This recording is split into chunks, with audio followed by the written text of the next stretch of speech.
Chân tệ tông cho môi nâng ảnh bọt tì 4 ảnh bọt tì 4 bà dương tại chặt đào tiền ở nên á买衣服只考虑价格当然不好và tình sầm liệm bé pichara rồi có kết tai lơ đầm lái cơ mình lọ được tề 但是只考虑买好看的也不一定好，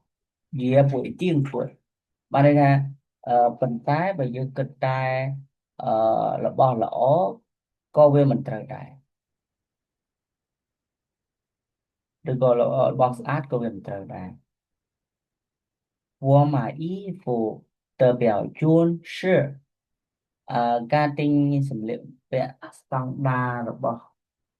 ខ្ញុំនេះគឺ只买对的不买贵的ទិញតែត្រឹមត្រូវមិនទិញថ្លៃនោះទេបាទ第一自己穿着舒服ទីមួយនោះគឺខ្លួនឯងពាក់ទៅស្រួលខ្លួនបាទទី二ទីពីរបាទ衣服的质量要好គុណភាពរបស់សម្លៀកបំពាក់នេះគឺត្រូវតែល្អ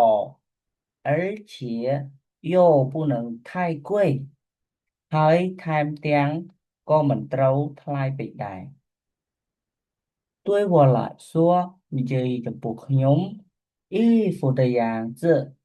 流行不流行并不是很重要និយាយចំពោះខ្ញុំនិយាយសម្រាប់ខ្ញុំម៉ូដសម្លៀកបំពាក់យ៉ាងជឿហ្នឹងគឺម៉ូដណាអ្នកនេះម៉ូដសម្លៀកបំពាក់ពេញនិយមឬក៏មិនពេញនិយមមិនសំខាន់ខ្លាំងនោះទេ很多年龄大的人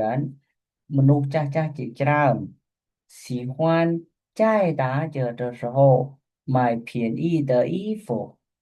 ចូលចិត្តទិញសម្លៀកបំពាក់ថោកនៅពេលដែលមានការបញ្ចុះតម្លៃ但对那些衣服是不是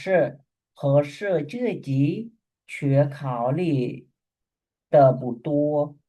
បានន័យថាក៏ប៉ុន្តែទោះបីជាសម្លៀកបំពាក់ទាំងនោះសមឬក៏មិនសមក៏មិនបានគិតច្រើនដែរ这点儿សំដៅ这点对我理解不了的ត្រង់ចំណុចនេះធ្វើឲ្យខ្ញុំពិតជាមិនយល់នោះទេแล้วជាហ្នឹងមកនេះយល់ណាស់ណាបាទ